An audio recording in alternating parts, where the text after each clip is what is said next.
We are excited that you've joined us for the AAI's 37th Virtual Awards Gala as we celebrate perseverance, innovation, and achievement.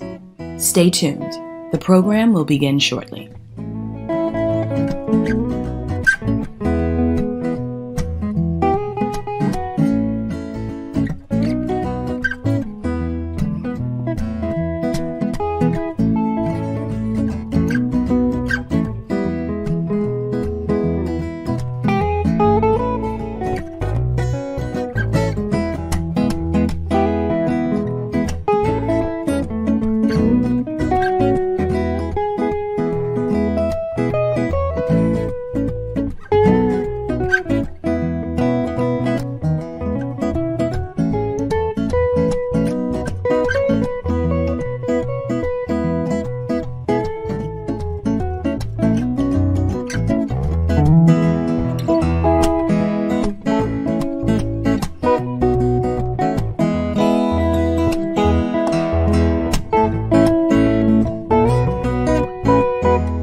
All of today's registered attendees will receive a free copy of the book, Africa and the Disruptions of the 21st Century, a collection of essays that interrogates the repositioning of Africa and the diasporas amid the many transformations of the modern age.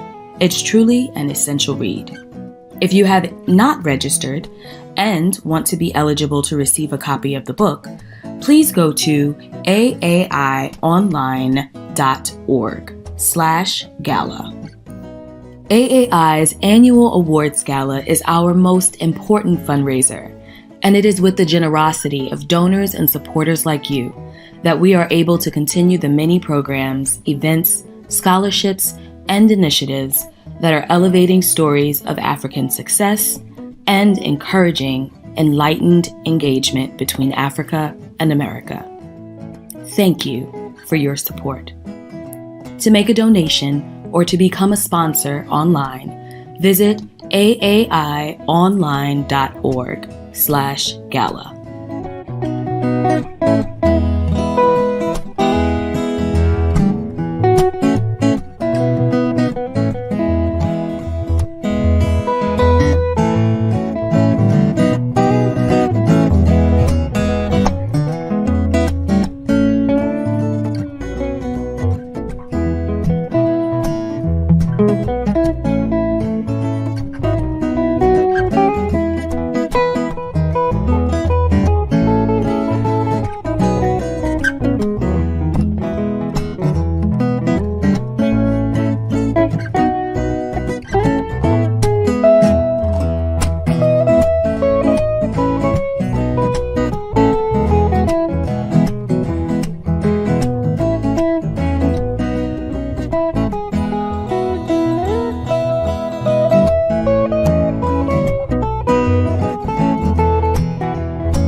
excited that you've joined us for the AAI's 37th Virtual Awards Gala as we celebrate perseverance, innovation, and achievement.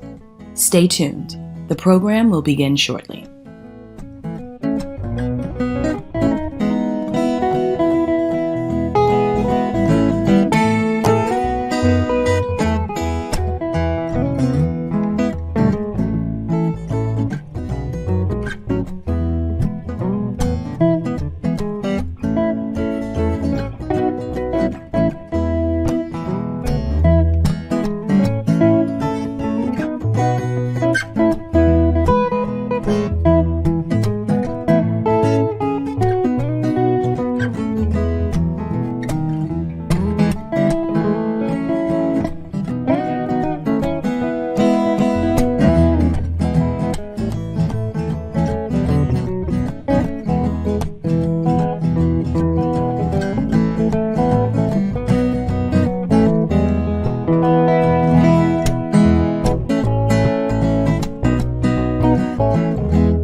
All of today's registered attendees will receive a free copy of the book, Africa and the Disruptions of the 21st Century, a collection of essays that interrogates the repositioning of Africa and the diasporas amid the many transformations of the modern age. It's truly an essential read. If you have not registered and want to be eligible to receive a copy of the book, please go to aaionline.org/gala. AAI's annual Awards Gala is our most important fundraiser, and it is with the generosity of donors and supporters like you that we are able to continue the many programs, events, scholarships, and initiatives that are elevating stories of African success and encouraging enlightened engagement between Africa and America. Thank you for your support. To make a donation or to become a sponsor online, visit aaionline.org/gala.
All of today's registered attendees will receive a free copy of the book, Africa and the Disruptions of the 21st Century, a collection of essays that interrogates the repositioning of Africa and the diasporas amid the many transformations of the modern age.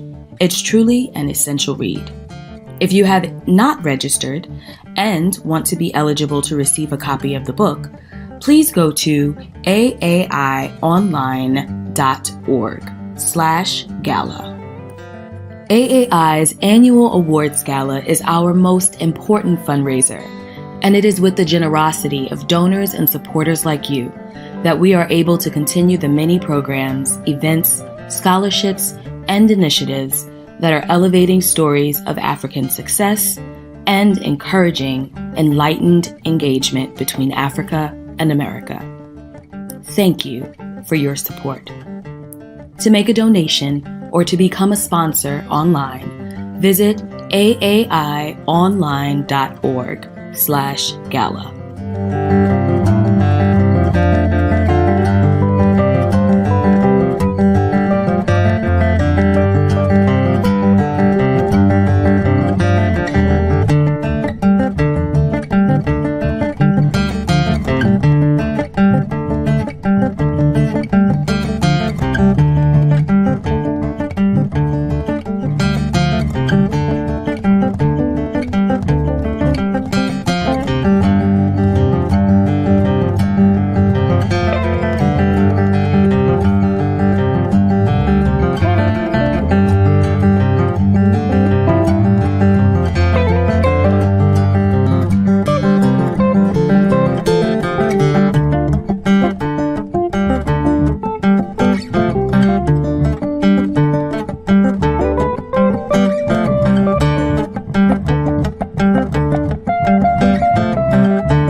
Welcome to AAI's 37th Annual Awards Gala. As always, the Awards Gala will emphasize AAI's mission to build Africa's human capacity and promote the continent's continued development. But this year, we'll also commemorate the spirit of interdependence. As the global pandemic has demonstrated, the strength and power of our global relationships are crucial in times of crisis and achievement. Every nation's value, relevance, and success are intimately linked to and fortified by its connections to other nations, individuals, and institutions regardless of industry, sector, or time zone. We hope you enjoy the program. Hello and welcome to you all to the 37th AAI Gala. This year also marks the 60th anniversary of the passing of one of our co-founders, Henrietta Van Noy. Henrietta Van Noy was notable for the many, many African lives that she influenced when she helped them as they came to the United States for the first time to attend colleges and universities and visitor programs. We're very grateful for all her contributions. One of the things that I think the pandemic has placed beyond doubt is that none of us can go it alone, that we all need each other to do our part and come together. It's true with our climate. It's true with the pandemic. It's true for our mutual well-being. And it's also true for this democracy project that many of us have been committed to for many years. We've chosen our honorees with this in mind. First, the African Center for Disease Control and Prevention has been a real leader in helping us all understand what we need to do collectively, even when our resources are very limited, how we can come together to fight this pandemic. The need to build public health infrastructure has had no more articulate champion than the African region of the World Health Organization. The leadership from that office has been prescient in terms of what's needed and has been very successful in rallying support and persuading us that we need to use this moment to build for a better future. Democracy shines bright, and then the flame flickers for all of us. There has been no more inspiring story of democracy than that story of the people of the Republic of Malawi. And we look forward to bringing you that story to celebrate and honor their achievement. Before we start our festivities, we want to pause to reflect on how much has changed this year by remembering the many souls that we have lost since our 2020 gala.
Founded in 1953, the Africa-America Institute is a nearly 70-year-old institution with the mission of promoting enlightened engagement between Africa and America through education, training, and dialogue.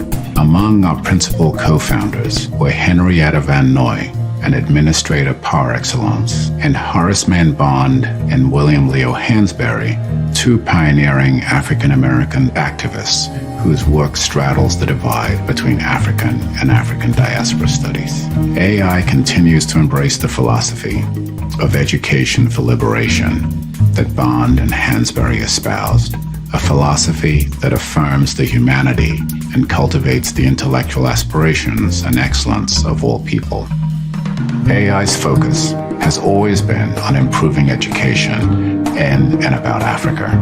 Our alumni include over 23,000 Africans who have received scholarships and fellowships from AAI. The world can experience African genius because I do believe that this is showing what Africa can offer in the field of mathematics and statistics and in any field. These Africans are now an esteemed network of alumni, many of whom are leaders and influencers across public, private, and governmental sectors in Africa and globally. AAI promotes yearly convocations focusing on pedagogy and the state of education on both sides of the Atlantic. And I thank the donors that have made it possible for people like me who, I can't say had no hope, but whose chances of going to college were very slim. 21st century globalism, aided by the spread of travel and ideas, has naturally given the younger generation an awareness of its common humanity that is unprecedented. But America today cannot fully embrace that awareness without vigilance toward a persistent racial inequality. We hearken back to the time of the late 60s and early 70s when we had dedicated ourselves to really helping K through 12 educators fulfill their mission. We decided that this was the perfect time to relaunch our school services program to eliminate the harmful practice of introducing students to Africa and the worldwide African diaspora through frames of domination, for example, colonization. I like to tell the story of going to a local high school in Louisiana, and I asked them what they knew about Africa. And there was this total silence. Nobody responded. And then finally, one student, a white student, and this is an 8th grade class, he raises his hand and he says, slaves came from Africa. Well, that was correct. That was all he knew. We think that by addressing this, by providing unbiased, scholarly, enriching, and engaging education for all our children, our hope is that all children will see more about what they have in common and will all see the contributions they have made to the forming of the modern world and can come together to work collaboratively to build a better future.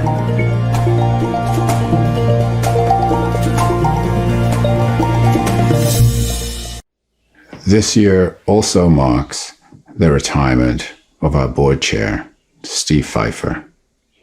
Steve is a mentor and good friend and has brought his governance experience and knowledge and passion for Africa to all the work we do.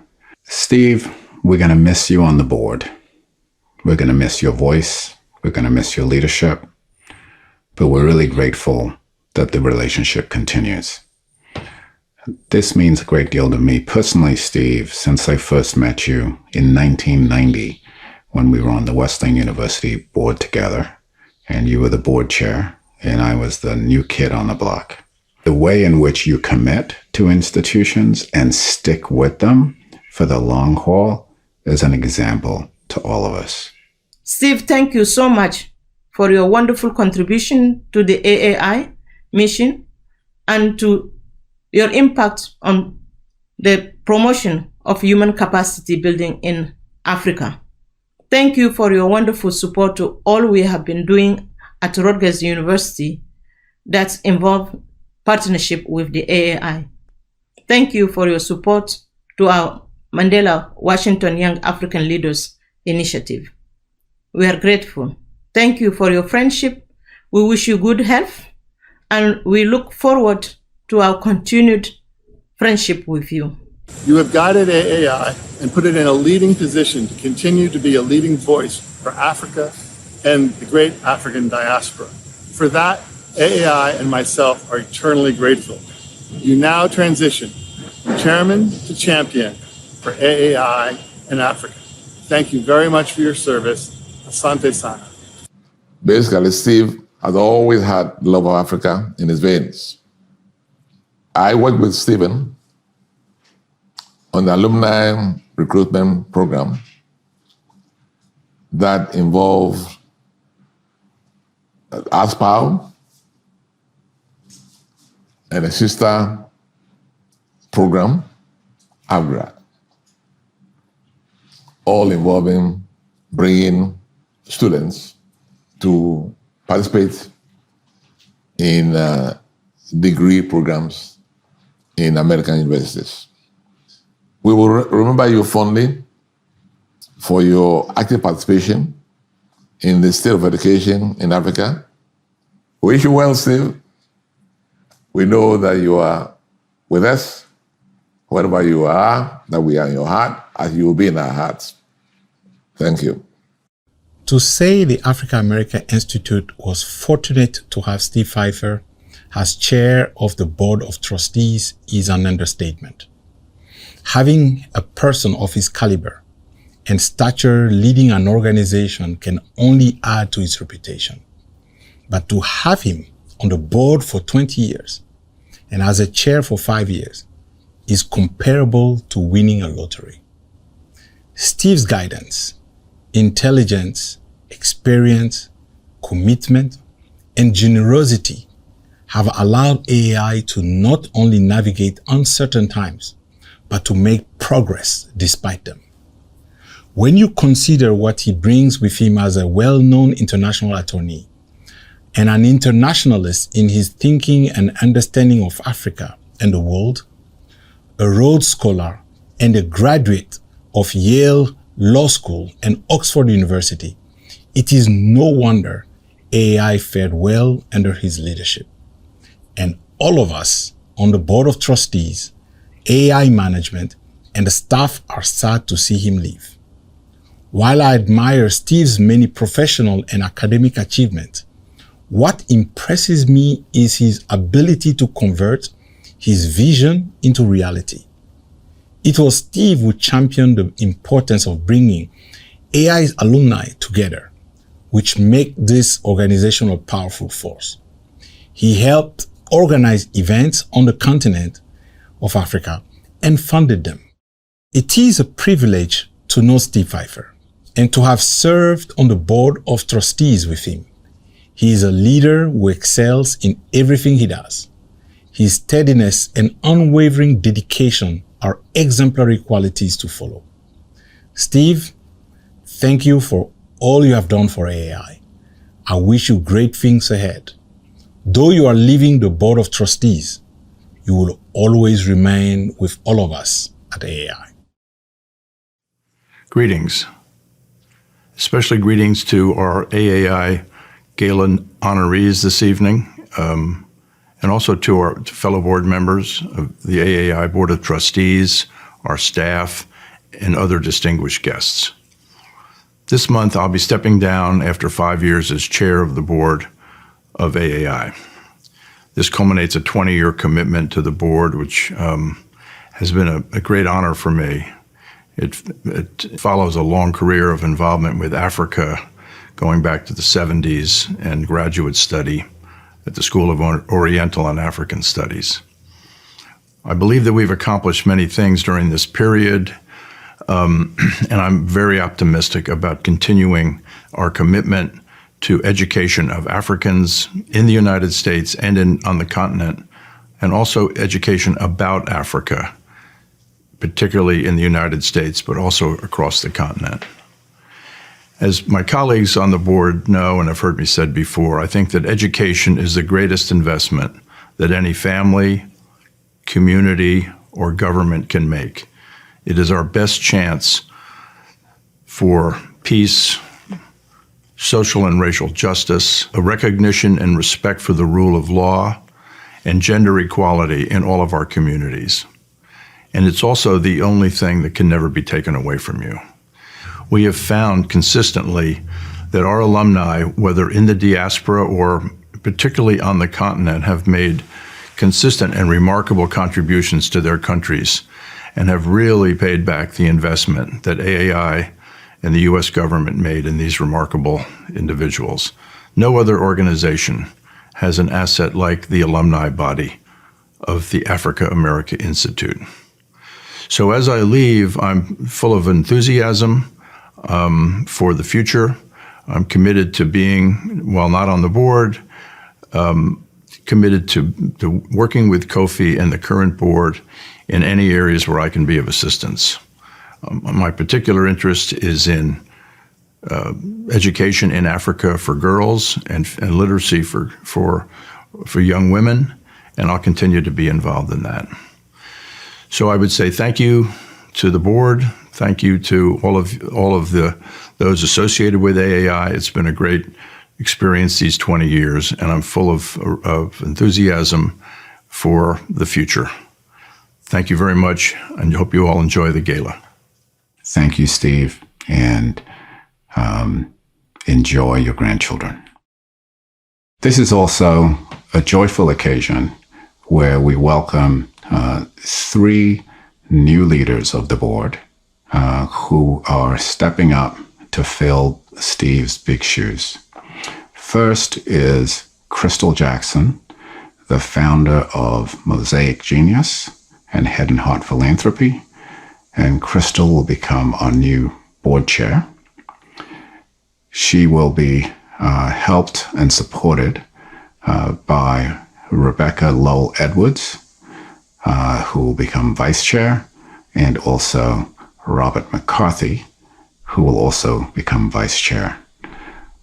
We're very grateful that all 3 have made this commitment to help lead the organization through this next phase.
Our 2021 honorees exemplify the spirit of collaboration and represent the innovation and resilience that are born of interdependence.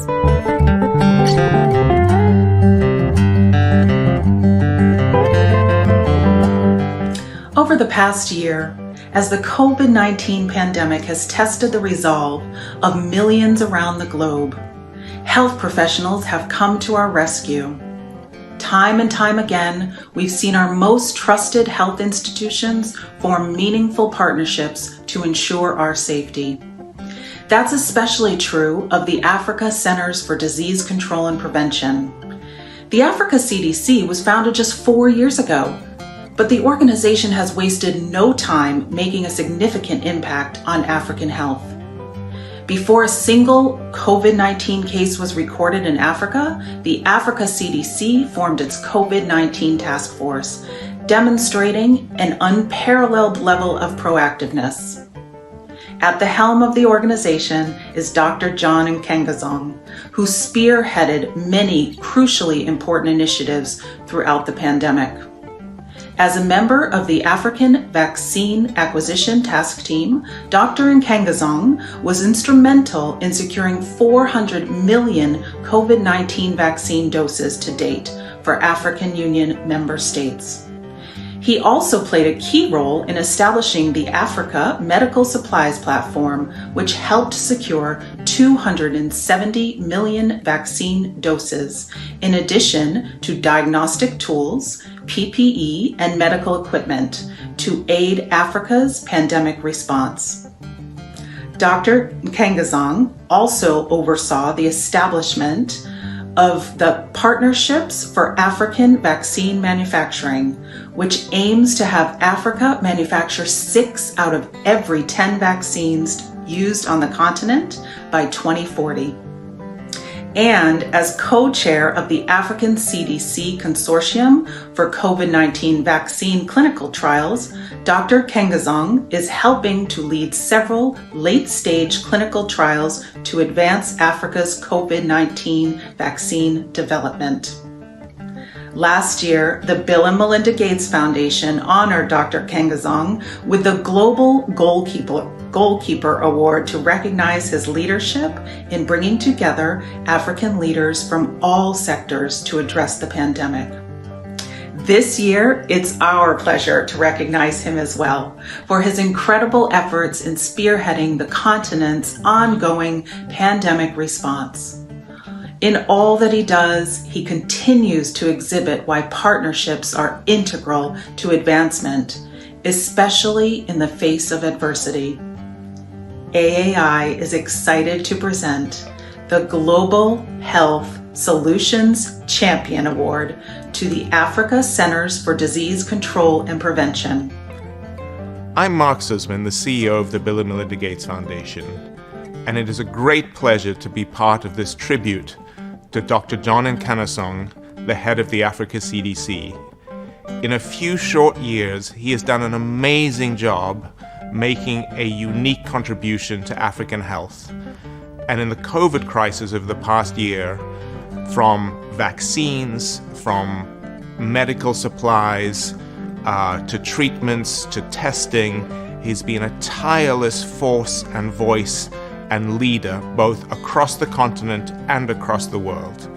And it has been an inspiration to see how he has been able to link together health ministers from across the continent, work closely with the World Health Organization, AFRO, our other award recipient tonight, and really make a transformative difference.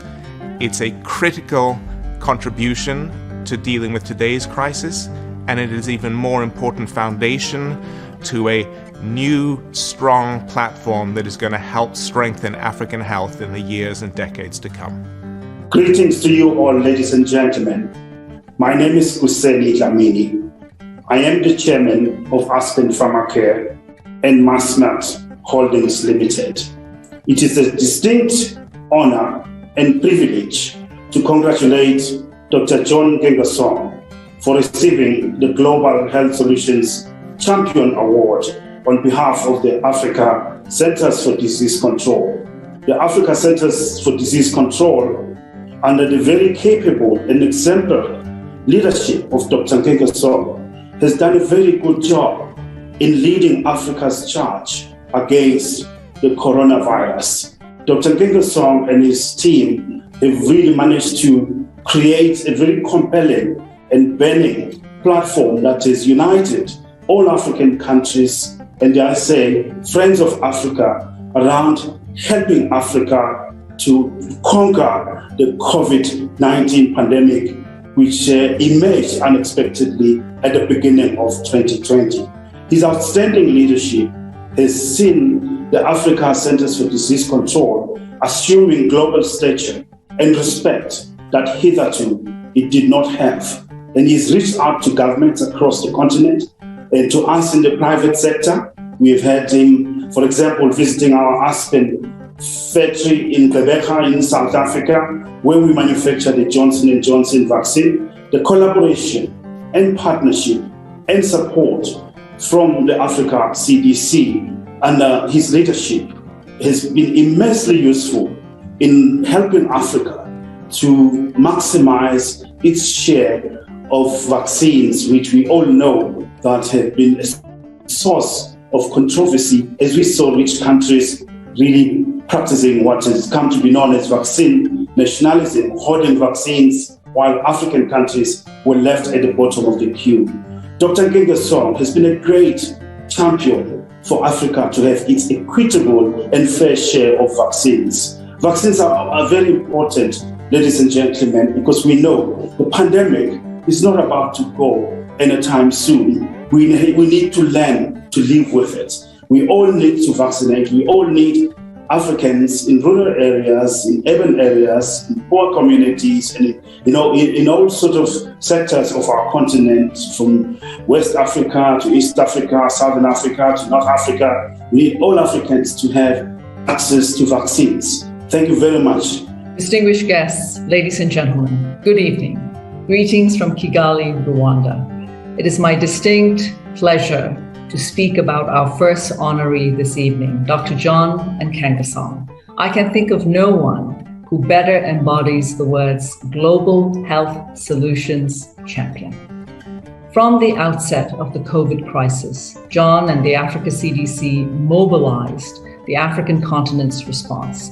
Everything from testing and tracing and diagnostics to treatment, vaccine manufacturing, and the rollout of vaccinations across Africa. The African Union has set a very bold target of 60% of adults who need to be vaccinated over the next 2 years. That means 780 million people. From the outset, we also began working with John very closely, initially about distributing tests, and more recently, together we announced a partnership, a historic partnership of $1.3 billion to acquire vaccines, roll out vaccinations, stand up manufacturing on the continent, and to continue to strengthen this important institution of the Africa CDC. I like to think that in times of crisis, all leaders are tested. And clearly, John has risen to the call. This is a leader who has been working tirelessly for Africa. He has spent time debunking myths, unpacking the science, and making all of it accessible to us. John, you are the leader. You've come at the right moment to address the defining crisis of our time. It's been an absolute privilege working with you. Congratulations.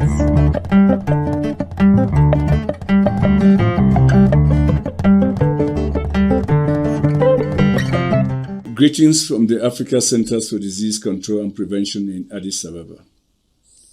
I am deeply honored and grateful to receive this award on behalf of Africa Centers for Disease Control and Prevention as the Global Health Solutions Champion recipient for 2021. This award is testimony to the significance of the role that innovative health solutions play, especially as the world grapples with a pandemic, and also a reminder that more work needs to be done to create a safer and healthy world. This past year has been both challenging and rewarding for Africa's CDC in guiding the African continent in its battle against COVID-19 pandemic and in building resilient health systems.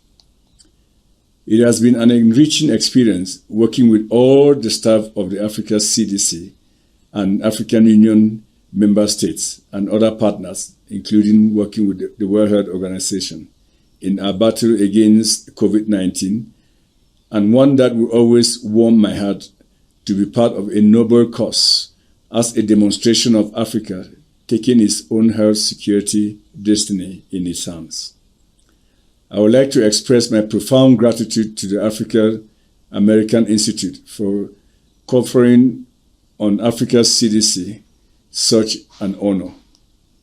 This award has humbled us at Africa CDC and the African Union Commission, and thus caused me to further reflect, and perhaps mostly, I hope this award demonstrates that our collective tiny efforts can accumulate into huge and remarkable results. Let us together continue to build a better and safer world. I thank you so much once again for the honor.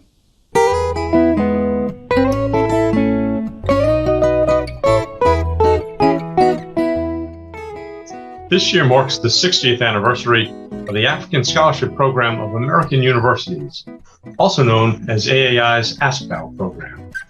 Perhaps there's no better example of interdependence than ASPAL. In 1961, the scholarship program was established through a collaborative effort between the African American Institute, several American universities, the United States Agency for International Development, and multiple African governments. The objective was to place African undergraduates in American universities. For the young ascendant African students who were awarded scholarships, they accessed a transformative opportunity that rounded out their academic studies and dramatically altered their career trajectories. For the universities, they tapped a new source of talent that could deliver fresh ideas and perspectives, inspired by different lived experiences. While in the program, scholarship recipients could also attend short-term, on-the-job training at private firms and organizations, as well as special workshops about African development, communications, economic development, engineering, and management. ASPAL provided a firm base of support for African undergraduate students in the U.S., opening doors to new opportunities and unlocking possibilities for bright futures. The program ran until 1975, and in that time, more than 1,600 scholars from 32 African countries were awarded scholarships. And ASPAL laid the foundation for many of the African American Institute's current programs, including the Jim Ovia Foundation Leaders Scholarship and the EADB AAI STEM Scholarship. But the program's impact can also be felt in other profound ways. First, ASPAL played a direct role in fostering a productive and positive relationship between Africa and the Americas, in utilizing American universities to cultivate African talent, which proved to be a mutually beneficial partnership. And second, ASPAL itself was the result of interdependence between numerous stakeholders, all of whom united in service of a common goal. As we look back on ASPAL's impact and influence, we're reminded that every nation's success is interlinked with the progress and achievements of others. Now we'll hear directly from a group of inspiring ASPAL graduates who used the program as a launching pad for professional success. Today, we mark the 60th anniversary of the African Scholarship Program for American Universities. We're going to tell you the story of ASPAL with the help of some of the members of that program.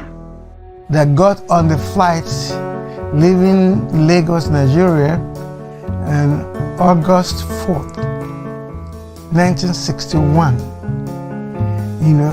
On the journey to the United States to attend these universities, in my case, the University of California at Los Angeles. We first came from Ghana with 16 Ghanaians and about 100 Nigerians and other Africans. We came on the flight called the Flying Tigers. The ship experience was our first experience in international living, because not only did we meet Africans from other parts of Africa that we had never met before, a number of us had never met an African from another country. The organization was very thorough in making sure that our entry into American society is as smooth as possible. Through the liberal arts college education, I was soon to discover that my interest in studying engineering was not incompatible with newly discovered interests while I was in college for the study of philosophy, religion, politics, economics, and yes, even music. But as we went through the program, we found out that knowledge is inexhaustible. You can get more and more. None of us ever thought of going to graduate school. And so I talked to one of my professors, Professor Coleman, and he said, oh, maybe what you want to do is industrial and systems engineering. I said, but what can I do that? So he described what that entailed. He himself he got his PhD from Columbia University in New York. So he said, Columbia, there are other places, Rensselaer. So I began applying for graduate studies. By giving me the opportunity to earn my university degree in the United States, ASPAL has had such an impact in my life.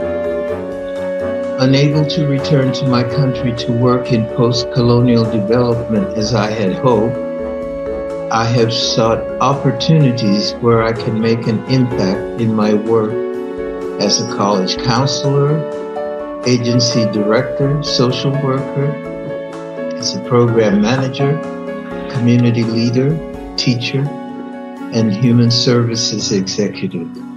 Perhaps the most important and lasting impact of the ASPAL program derived from the fact that when I arrived in the U.S., I did not arrive by myself. The AAI scholarship can be described as a major trajectory in the life of a lot of my colleagues who came with me. None of us would have attained what we achieved in life, but for the program. I was accompanied by a group of extraordinary students from other countries in Africa. And then in subsequent years, we were joined by even more brilliant students from Africa. I well remember the early days of vigorous, loud, and heated debates, arguments about politics, everything Africa, politics, religion, tribalism, corruption, and whether socialism was better than capitalism or vice versa. I think those debates, those arguments actually helped me rediscover Africa and the importance of Africa to all of our lives. As fate would have it, I met my husband, Dr. Ike Hezekiah, a nuclear engineer who also turned out to have been an ASPAL scholar. I moved to Pennsylvania, and together we have built a family. It is by far our most important and impactful work. This would not have happened without ASPAL. This impact in terms of the transformational change, that a small seed that was sown by the African American Institute to educate, a handful of people who in turn get educated and then dedicate themselves to educating more people. ASPAL was good for me because it provided an opportunity to open my life and my world. I will always be grateful. Thank you, AAI, and all those that work with you to make ASPAL possible. I have a lot to be thankful for because of the On this special day, I want to say thank you to AAI and ASPAL, and I want to wish you a happy 60th anniversary.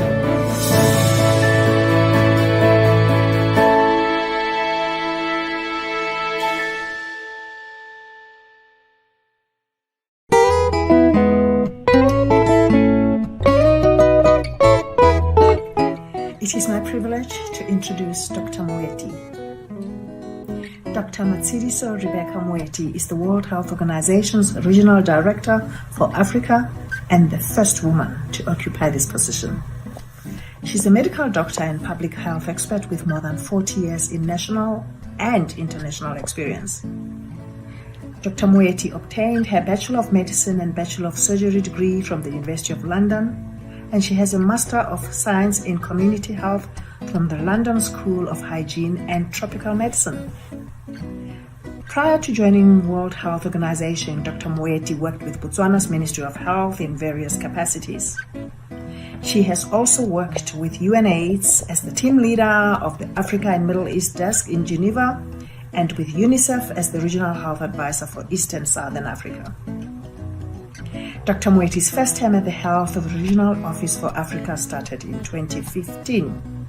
In February 2020, she was confirmed by the World Health Organization Executive Board after her resounding re-election for a second term.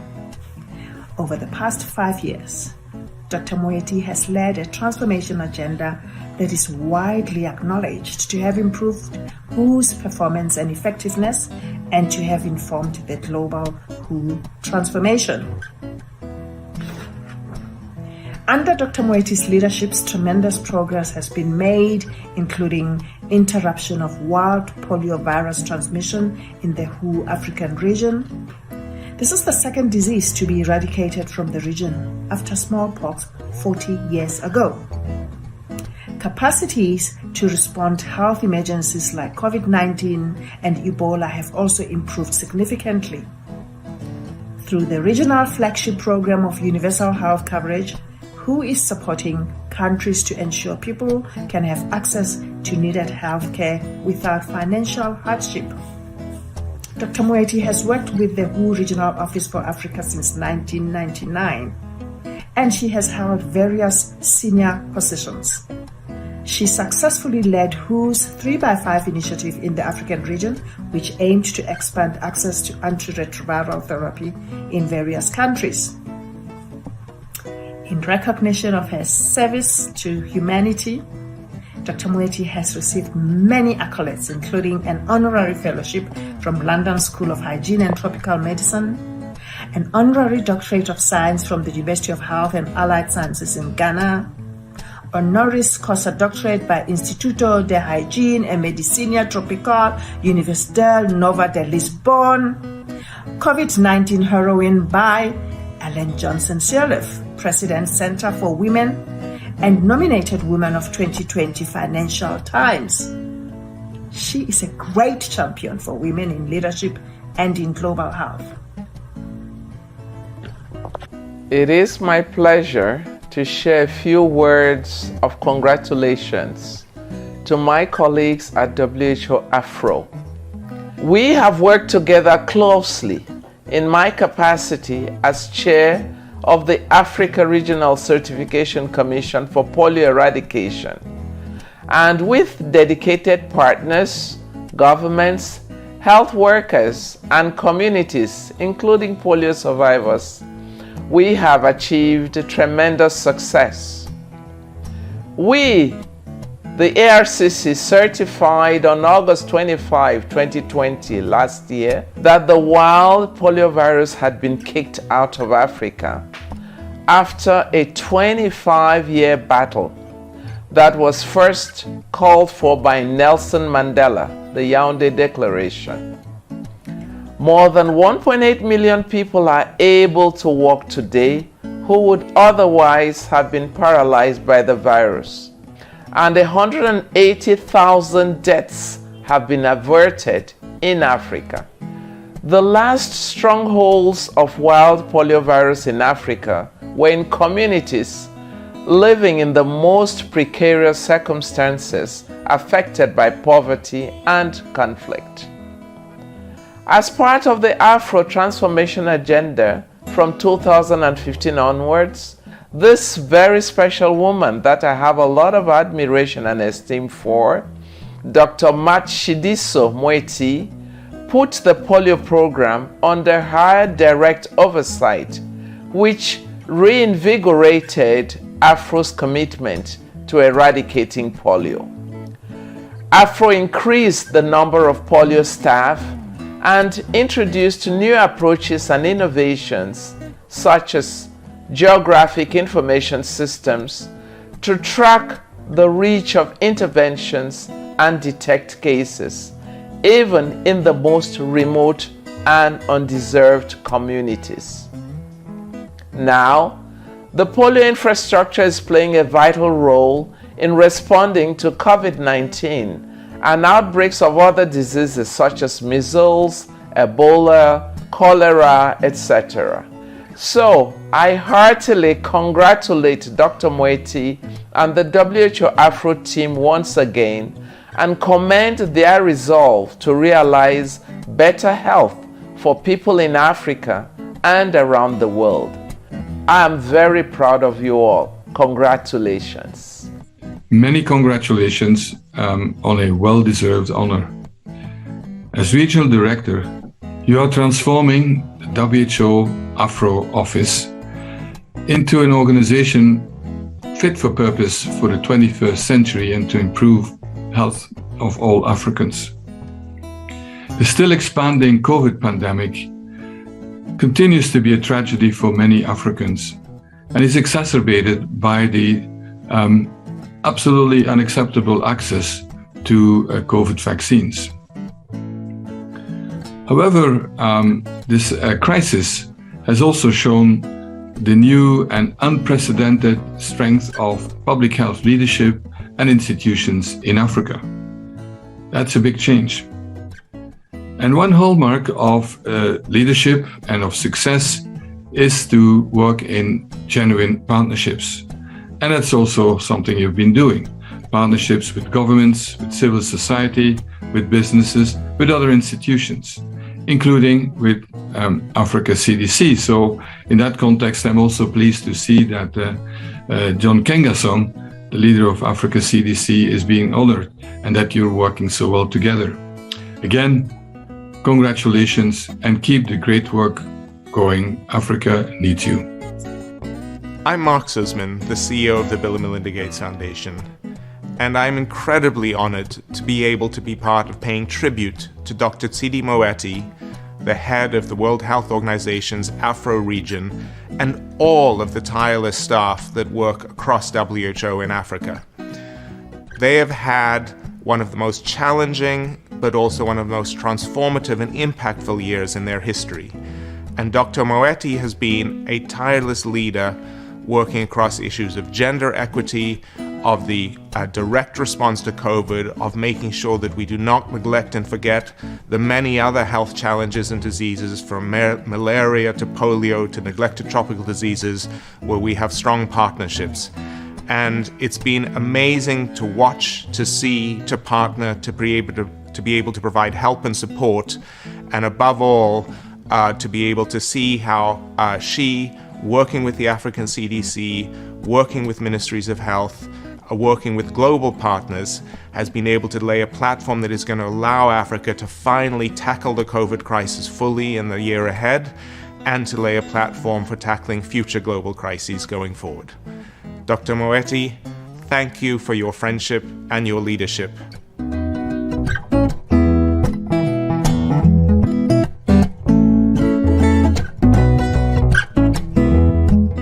Friends and colleagues of the Africa America Institute, distinguished guests, I'm so thrilled to accept the Global Health Equity Award on behalf of everyone at the World Health Organization in Africa, from our regional team in Brazzaville to more than 2,400 staff in offices across the continent. I thank you. I'd like to appreciate Mr. Kofi Apenteng and the Board of Trustees for this recognition and for your leadership in promoting African excellence and engaging and connecting with the diaspora.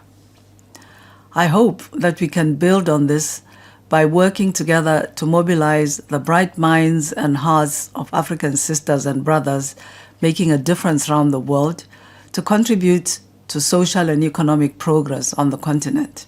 I'd like to congratulate my fellow awardees, His Excellency President Lazarus Chakwera and the people of Malawi, my colleague and friend Dr. John Kengasong and the Africa CDC, and Ablaid Lava, whose art captures the energy of life in Ghana. For us at WHO, this award is a testament to the WHO team's round-the-clock assistance to countries to respond to the COVID-19 pandemic, while also ensuring that other hard-fought gains are not reversed. For decades now, we've worked side by side with governments, communities, and other partners to save lives and to prevent the spread of diseases like HIV and malaria. We've invested in the health and well-being of women, adolescents, children, and men, and there is still much more to do. We're supporting countries to attain universal health coverage and to have health systems that are stronger and more resilient. Equity is a driving principle and also a goal which is guiding our actions. As you know, the COVID-19 pandemic has exacerbated inequities that have very long histories. From the Black Lives Matter movement to the livelihoods disrupted among the world's most vulnerable people, COVID-19 is calling out all of us to do more to redress deep-rooted, institutionalized injustices that have a direct impact on health. Together, we must make this pandemic and the focus it brought on equity a turning point towards preparing better for the next crisis. Attention to equity in communities, countries, and internationally brings huge opportunities to make progress for everyone's benefit. Our continent is ripe with the promise of a young and capable population, of innovators building homegrown solutions, and of philanthropists and civil society activists pushing forward together for transformative change. We've worked hard to provide them with some opportunities and to increase investment and attention to African-led research so it can better influence continental and global priorities and action. So in closing, we are eager to engage with you as partners striving for better health for people in Africa and globally. Thank you once again for this award, and I look forward to stronger collaboration together for health equity.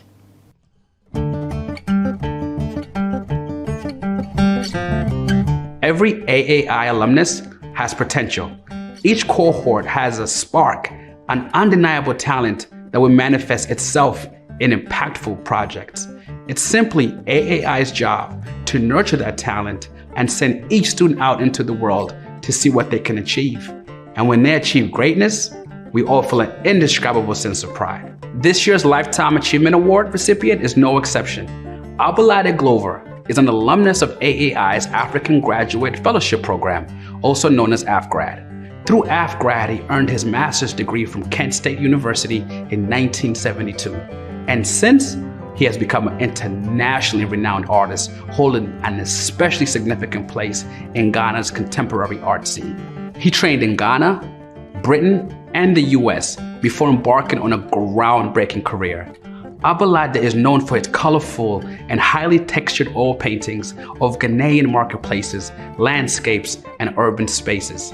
It's these paintings that have captivated art enthusiasts and collectors around the world. Today, his work can be found in both public and private collections in UNESCO's Paris headquarters, Chicago O'Hare International Airport, and the DEI Center in Accra, Ghana. Additionally, Abolade is the founder and director of the internationally acclaimed Artist Alliance Gallery in Ghana, creating pathways to prominence for other African artists. Throughout his nearly 60-year career as an artist, Abolade has been widely recognized. He's a Life Fellow of the Royal Society of Arts in London, a Fellow of the Ghana Academy of Arts and Sciences, and a previously recognized Distinguished AFGRAD alumni. At every step of his career, he has developed a timeless and distinct artistic voice, and he has continued to achieve time and time again, never ceasing to amaze. In thinking about tonight's theme of interdependence, Abolade represents another angle. In his time with AAI and during his studies in the US, he honed his craft and began paving his path. But we needed him as well to delicately and beautifully capture the world around us and to show us just how far AAI's Launchpad can take us. We are proud to present the Lifetime Achievement Award to Abolade Glover. My name is Nat Nunwamate. I am an architect and an art historian. I was also the mayor of the city of Accra. During my term in office, I took a great deal of interest in the creators, the artistic community in my city, because I was convinced that A city cannot grow without the input of its arts, the dancers, the musicians, the painters, the sculptors. Among the arts people with whom I worked very closely was Professor Abladi Glover. I have always enjoyed Abladi Glover's creations because he focused on what makes this country, gives it its soul, the people. The people at their ordinary, going shopping in the markets, working in the fields, sitting in the trotro to move around the city. And he brought glory to ordinary living. And that, I think, is what great art is all about. Clarifying the glories that we have in our ordinary day-to-day existence. For that, I am very grateful that he's received this award.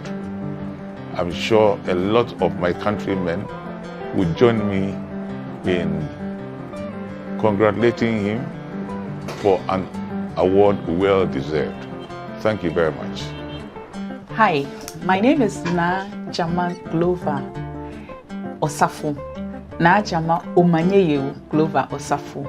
And I'm the fourth of 7 of Daddy's children. And I'm a medical doctor, I'm a pediatrician. This is just to congratulate Daddy on the award of the Lifetime Achievers from AFGRAD. We're proud of you. We always have been. You've been a trailblazer. You have taught us that the sky is definitely not the limit, and we can go much further than that. And you continue to be a true example of that. And so today, on behalf of all of us children, our cousins, everyone in the family, we're saying a huge congratulations on receiving this award. I think it's very well deserved. Your whole life has been an inspiration. The story from childhood, coming from almost nothing and nearly missing opportunities to education, to the various ways that God opened opportunities for you to study higher learning, and how you've used that to impact your generation. Right now, you've put Ghana and African art, Ghanaian and African art on the international map, and you've set an example that many others, especially the youth, can follow. You've taught them that it is doable. You've taught all of us that it is doable. You're a hard worker. At 87, you still wake up at 5 a.m. to make sure you paint. And it's a beauty to watch you going strong and still doing what you love to do, and watching the passion with which you do it. I still remember you saying just a few weeks ago that there's so much work to be done. And I thought, at 87, so much work to be done. Wow, that leaves a lot for us who are much younger. So yes, we're very proud of you. We think you very well deserve this award. Please enjoy it and know that you're very much loved. Thank you so much for being who you are. We love you. Well, my name is Luis Kudo, and I'm a protege of Professor Glover. And if anybody actually deserves to be awarded this lifetime achievement, the African American Institute Lifetime Achievement, is the one. Because he single-handedly created an environment for artists to grow, and by setting up the Artists Alliance Gallery. And he's been a benefactor, a teacher, and a mentor to many of us artists. So I congratulate him on the award.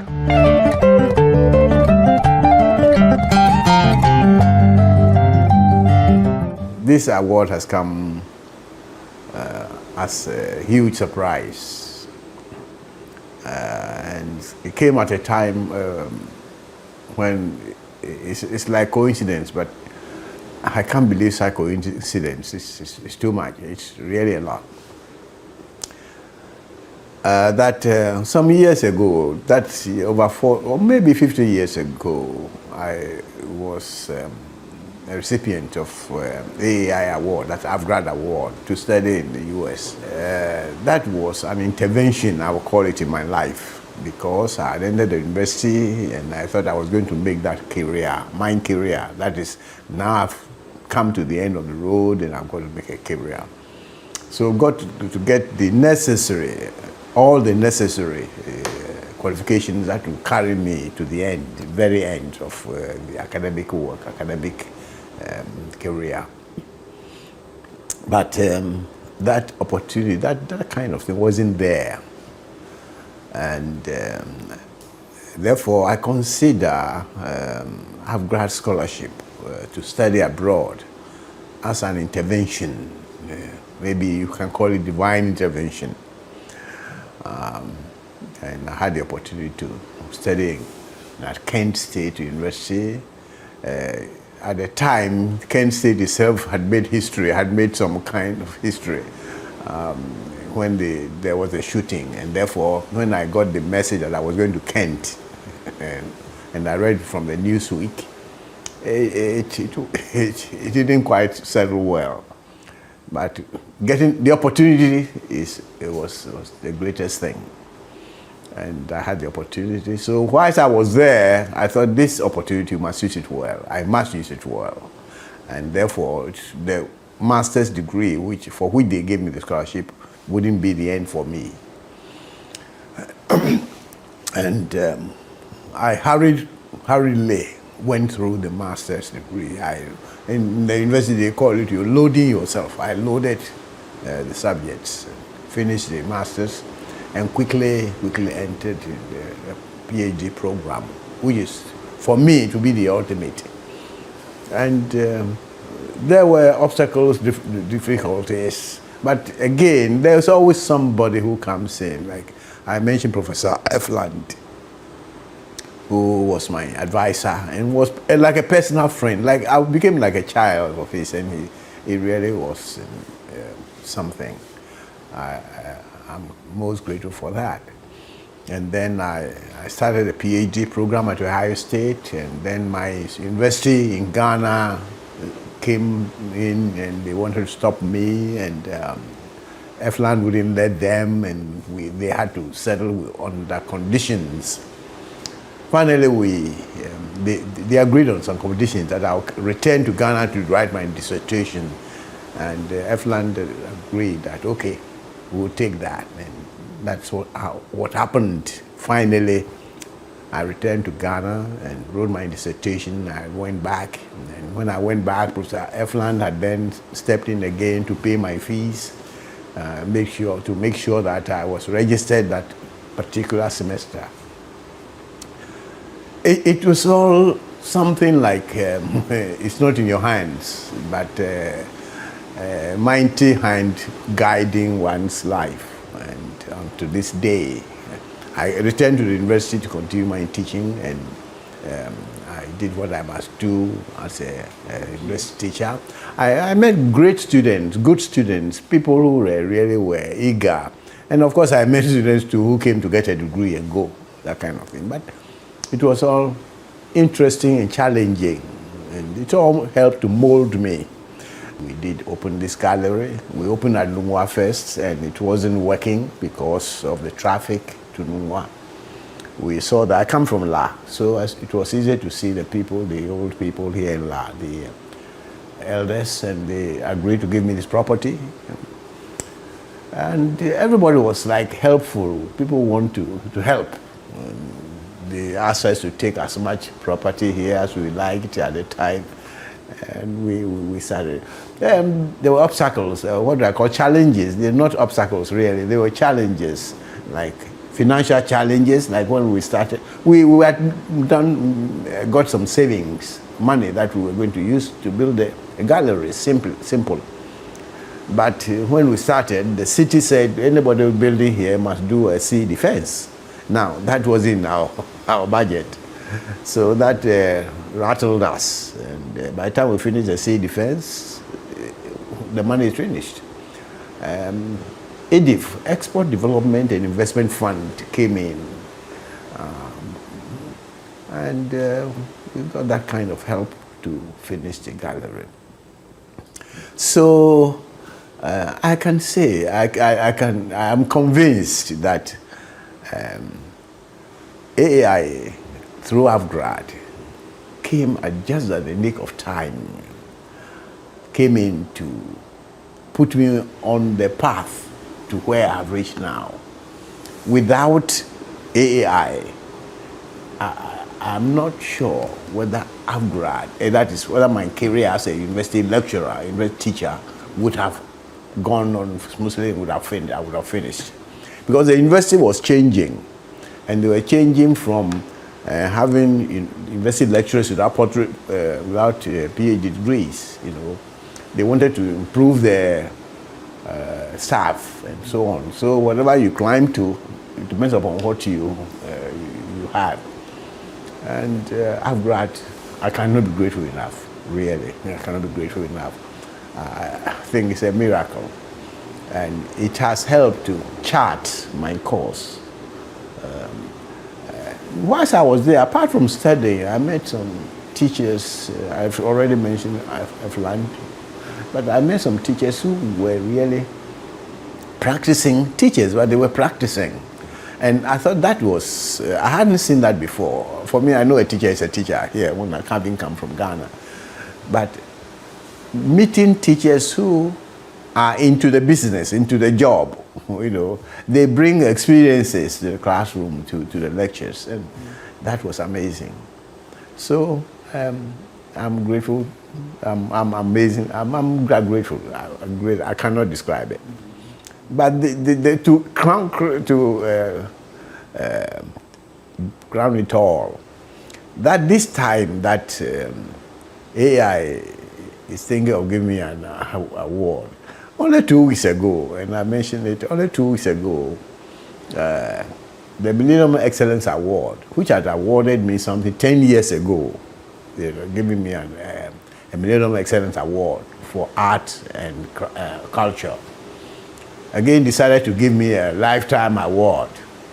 And I got that only a week, not quite 2 weeks ago. And then AI too is offering this, not offering, but actually awarding me again. It's too much of a coincidence. It's a lifetime award again, and then coincidence is too much. And I'm touched, really, and I'm grateful. I thank the institution that thought about this. I'm sure I know that they've given this same opportunity to a lot of my colleagues, and they have proven worthy of such awards. I'm grateful. Thank you. I'm very grateful.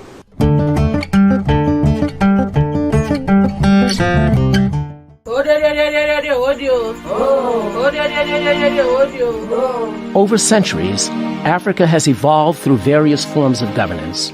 Nearly 20 years ago, I met my very first African leader. He was Samuel Nujoma, the founding president of the Republic of Namibia.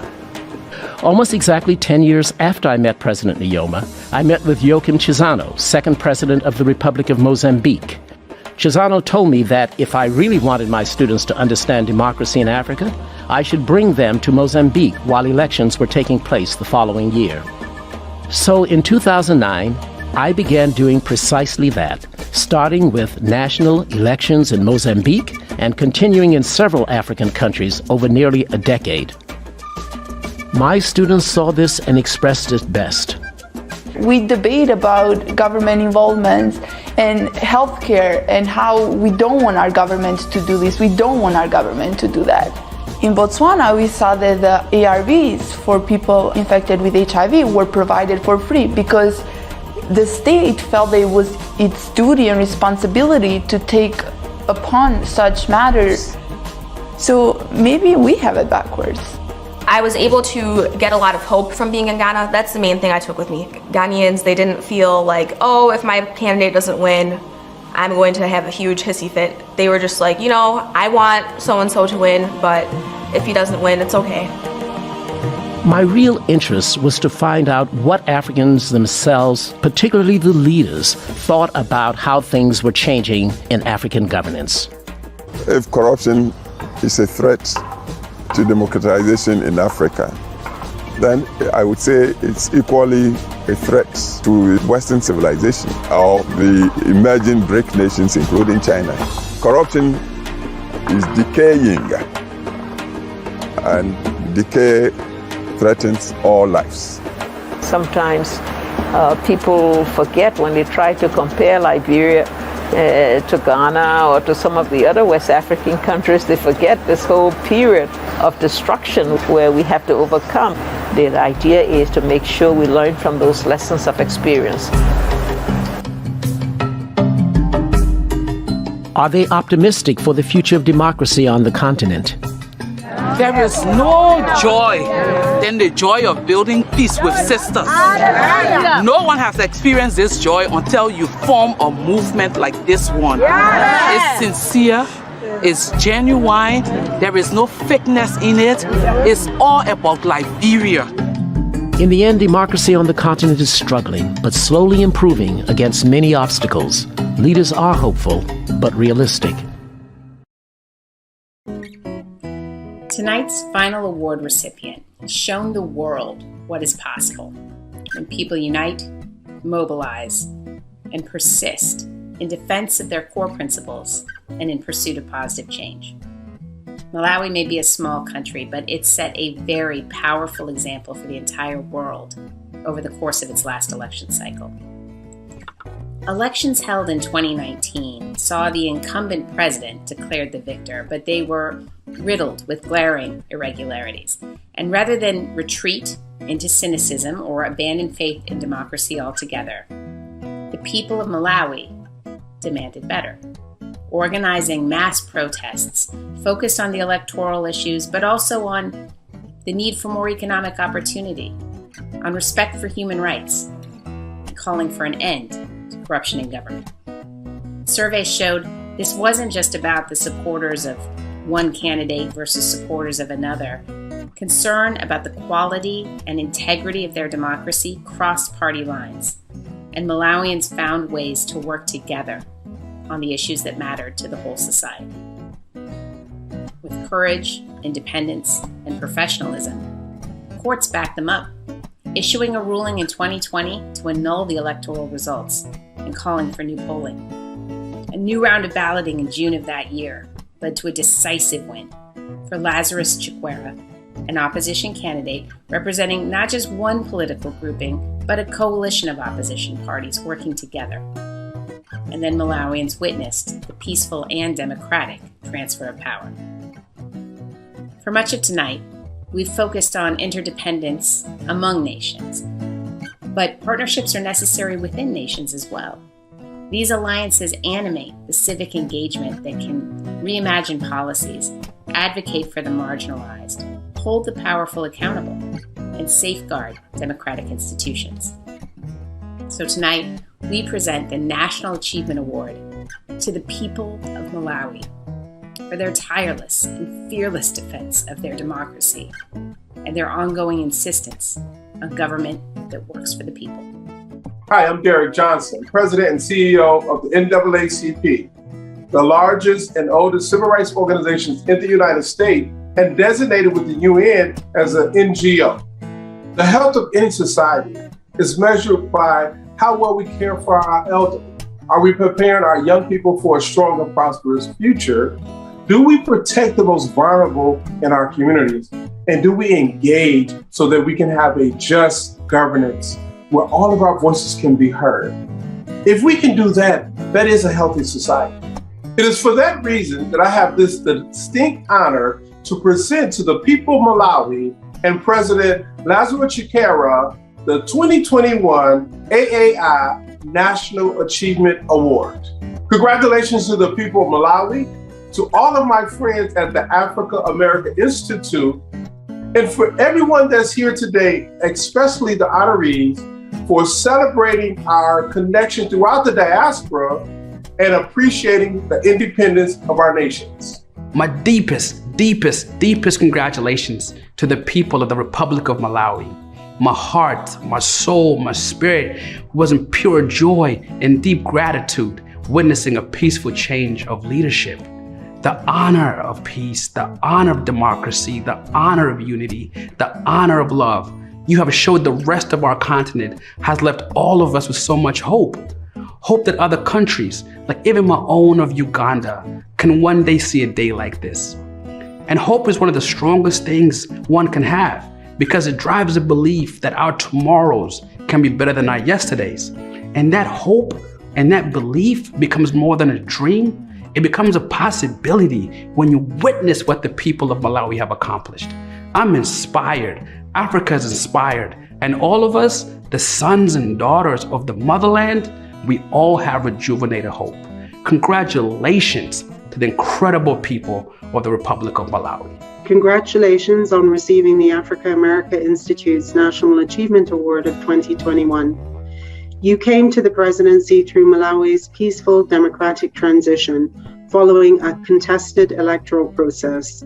That transition was made possible because of robust engagement by your civil society in defense of democracy, constitutionalism, and rule of law, as well as the courageous exercise of independence by your judiciary.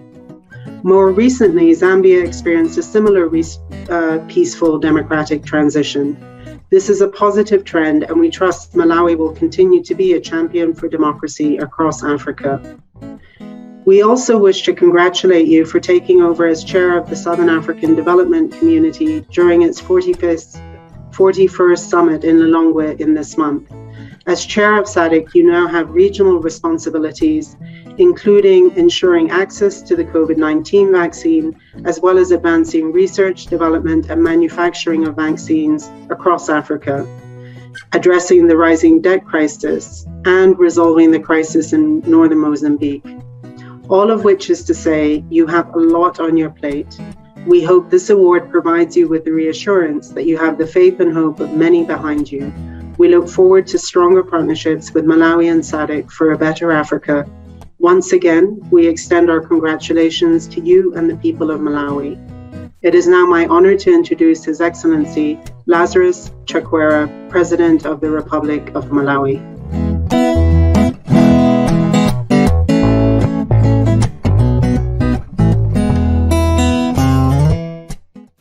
Your Excellencies, distinguished guests, ladies and gentlemen, I am honored to stand before this prestigious global audience on behalf of the people of the Republic of Malawi, who are being honored here by the Africa America Institute for their collaboration and resilience in the cause of advancing democracy. When I presented to the Malawi Electoral Commission my nomination papers as a presidential candidate on the 5th day of February in the year of 2019, I had no way of knowing what the treacherous journey I was embarking on. At that time, I had been a legislator and leader of opposition for 5 years. And the law required me to relinquish both roles before presenting myself to voters as a presidential candidate. As such, even though I was to run for president against a sitting president, a sitting vice president, and a sitting cabinet minister, the law required that I do so as a private citizen with no access to state funding. And so the only reason I am president today is because the Malawian people themselves funded the campaign in their determined quest to make democracy real. As the campaign progressed, I and my campaign were exposed to numerous security risks all over the country. As cases in point, I escaped a rain of stones hailed at me in the north of Malawi while attending a cultural event, then escaped a mob armed with panga knives and clubs in the south of Malawi, and then escaped an onslaught of police tear gas in central Malawi while attending a diplomatic meeting.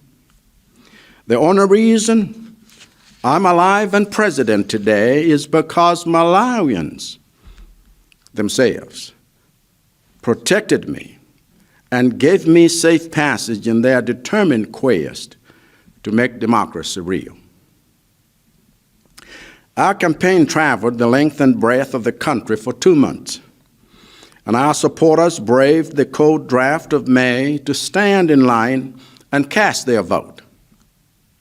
But in the middle of the night, we received reports from our monitors all over the country that the ballot papers were being doctored by election officials.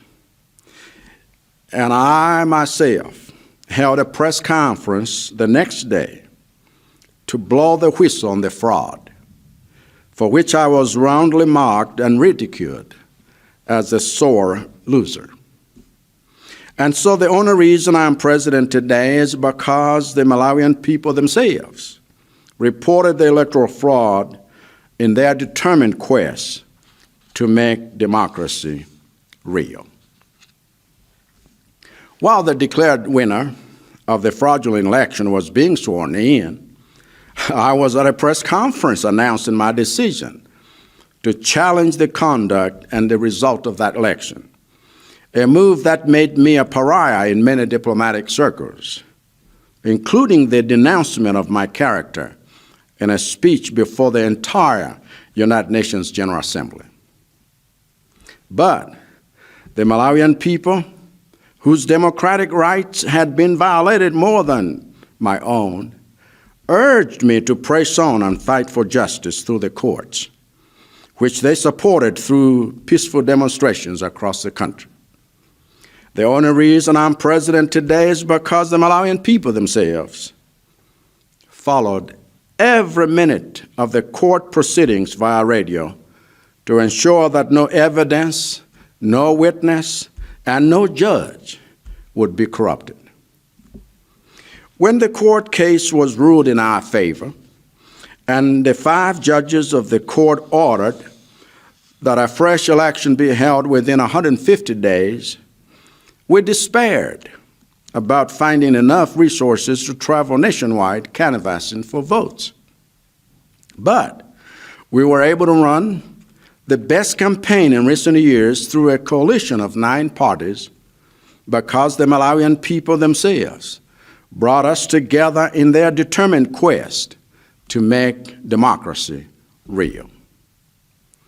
You see, what the Malawian people have done since the spring of 2019, they did not do that for me, nor did they merely do it for themselves and their country. They did it for democracy, which means they did it for the liberty of all humanity, born and unborn. By standing up for their democracy, the Malawian people stood up for all democracies. It is therefore no accident that The Economist named Malawi the country of the year 2020. Nor is it an accident that Freedom House identified Malawi as the only country in the world whose democracy grew stronger in the midst of the pandemic. As such, it is fitting that this institute is pleased to honor the fine people of Malawi with this year's award, and it is my humble duty to accept it on their behalf. My prayer and appeal are that now that we have seen the Malawian people for who they are, now that you have seen that Malawians are the world's leading champions of democracy, you will also see them worthy of investing 100 scholarships to go towards training those Malawians whose positions and gifts are critical to the strengthening of the democratic institutions in which they serve. After all, if Malawian people have done great things for democracy with little, imagine what they will do for democracy with much. I thank you for listening, and thank you for this great honor. mission to transform our continent and empower African trade to thrive. By accelerating the next generation of African businesses, we can grow stronger, trade further, and transform together. We're bringing Africa together. Afreximbank, transforming Africa's trade. Thank you again, Kofi, and your team for inviting me to give a few remarks today as you mark your 37th annual Award Gala. You've made very fantastic selection of awardees again this year. Africans who have excelled in different fields of endeavor. President Chakwera, Dr. Kengason, Dr. Moeti are great Africans who deserve the award. We've worked very closely with each and every one of them in different things they're doing to promote development on the continent of Africa.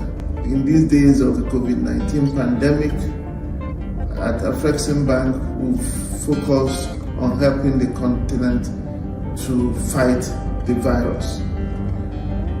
And we have been at the forefront of the struggle to achieve vaccine equity and fairness on the continent. Working on the platform of the Africa Vaccine Acquisition Task Team, collaborating with Dr. Kengason, Dr. Moeti, as we together try to roll back the virus on the continent. We work with the Malawi government under His Excellency President Chakwera in trying to also deal with the building back that is required following the pandemic. And with each of these, it's been a very, very rewarding experience for us. So today, on behalf of the management of the bank, Afreximbank, I say congratulations to them. I also say big congratulations to the Africa America Institute and encourage you to continue to do the good work you are doing, recognizing excellence, helping to build younger generation through education, and helping to promote development on the continent. Afreximbank will remain your partner in this endeavor. Have a wonderful 37th Gala celebration. I'm proud, on behalf of Chevron, to join our longtime and valued partner, the Africa America Institute, AAI, for this 37th Annual Award Gala.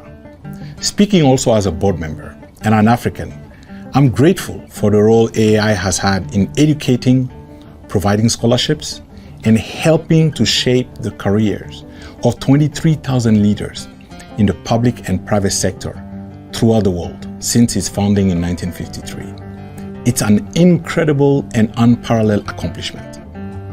And I want to thank the AAI team for organizing this event and for bringing all of us together once again to celebrate the strides made by the distinguished awardees honored at this gala. Congratulations to His Excellency, President Lazarus Chakwera, and the people of Malawi for preserving your democracy, the Africa Center for Disease Control and Prevention for your outstanding work on COVID-19, the World Health Organization's Regional Office for Africa for forging vital partnerships around the globe during the pandemic, and all the exceptional individuals being honored today. Through your effort, you have proven that Africa not only matters, but that the continent and its more than 1.3 billion residents are an integral and vital part of our world and way of life. The timely theme for this gala is interdependence. Often it takes a catastrophe like COVID-19 to remind us that we exist in this world together as one community.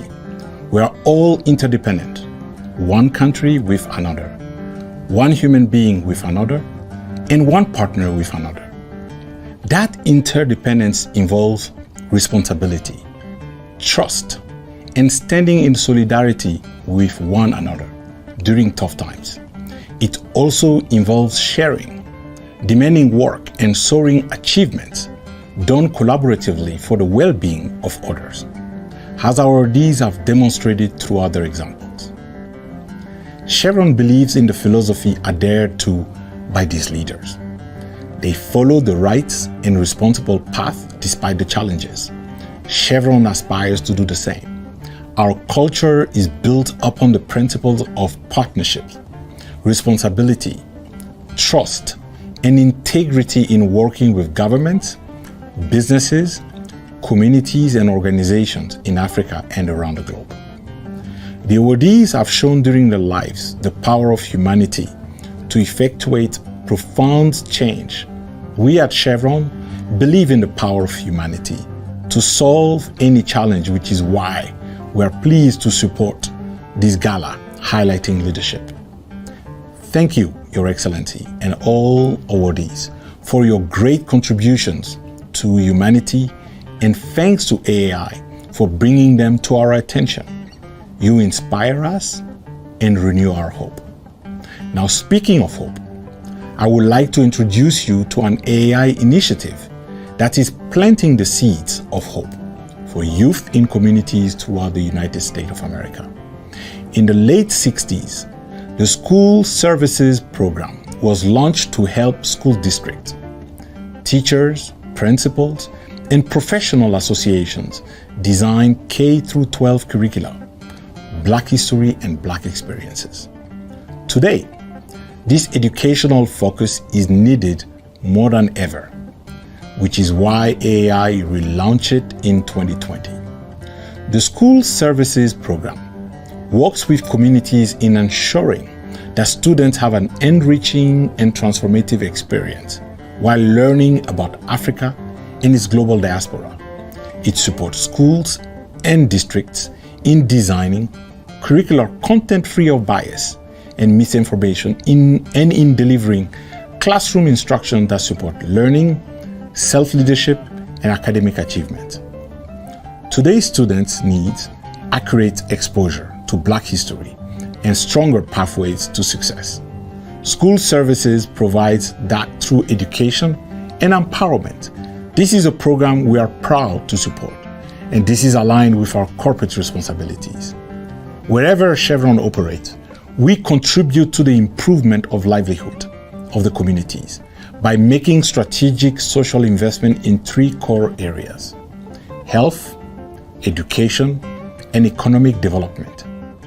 Because we believe that unless citizens and communities fare well, businesses cannot operate in a sustainable manner. Now you will see in the next video the work that AAI is doing in the communities. During the long hot summer, which reminded us of the long hot summers of the late 1960s, we really thought about how we could make a contribution to what's now been called another racial reckoning. And we decided that the best contribution we could make was through our school services program. And we launched a pilot in Detroit. We picked Detroit because Detroit has a number of school districts that have really struggled for resources and have had very difficult outcomes. But we know that there is a new cohort of leaders, of educators in Detroit who are really trying to tackle this. So we've gone to Detroit and talked with them and are offering the school services program. And we're happy to say that we've begun with a pilot in 10 schools and are dedicated to offering these services to many other schools who indicate that they would find this helpful.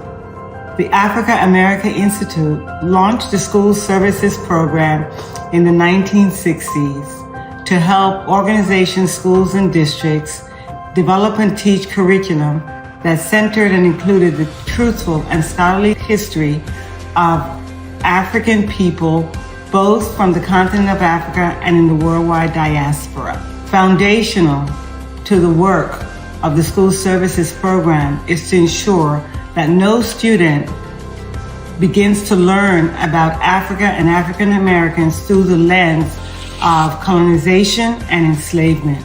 For AAI, true curriculum content begins with the central role Africa has played from antiquity to the present in the progress of our modern world and in the role and contribution of African Americans in the development of the United States. But it's not just about amassing knowledge.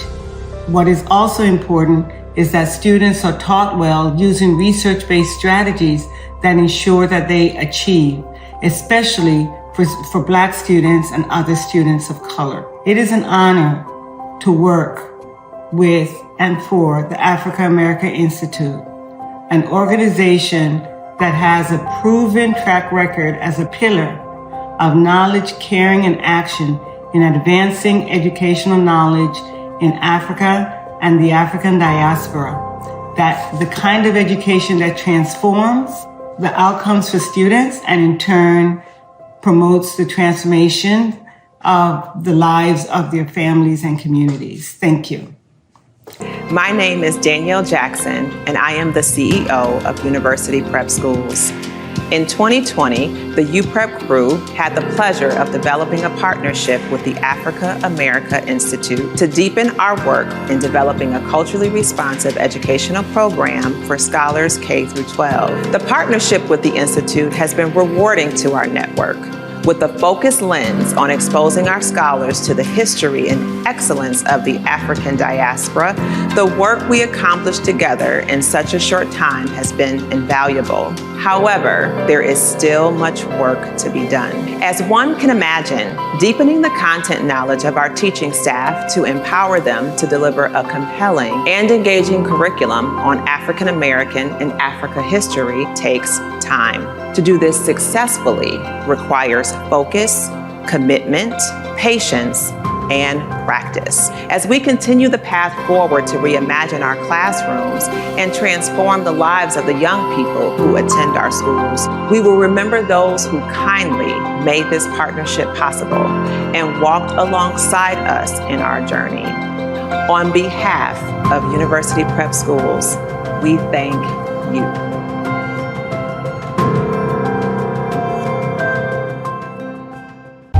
We're the realists. We're the advocates. We're the grinders. We're the walks you've always hoped were out there.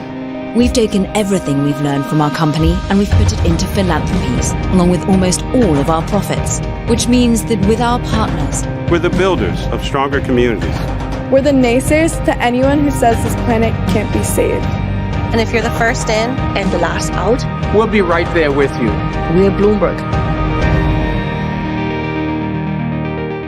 Please welcome the AAI Board Chair, Crystal Jackson. What an amazing event this has been. Congratulations once again to all of today's honorees. Your commitment to partnerships and service is truly inspiring. Throughout the program, we've all participated from different locations all over the world, but we still created a sense of community among one another, all in service of AAI's mission and values.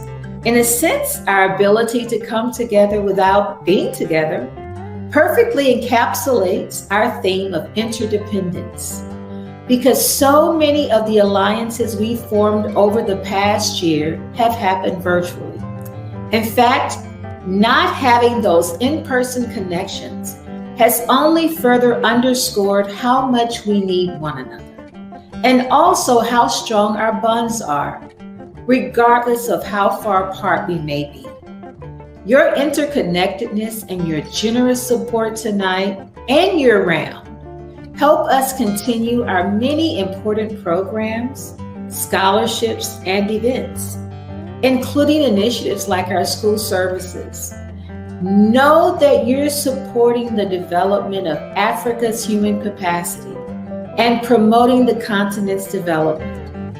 As a special thank you for your advocacy, all of today's registered attendees will receive a free copy of the book, Africa and the Disruptions of the 21st Century, a collection of essays that interrogates the repositioning of Africa and the diasporas amid the many transformations of the modern age.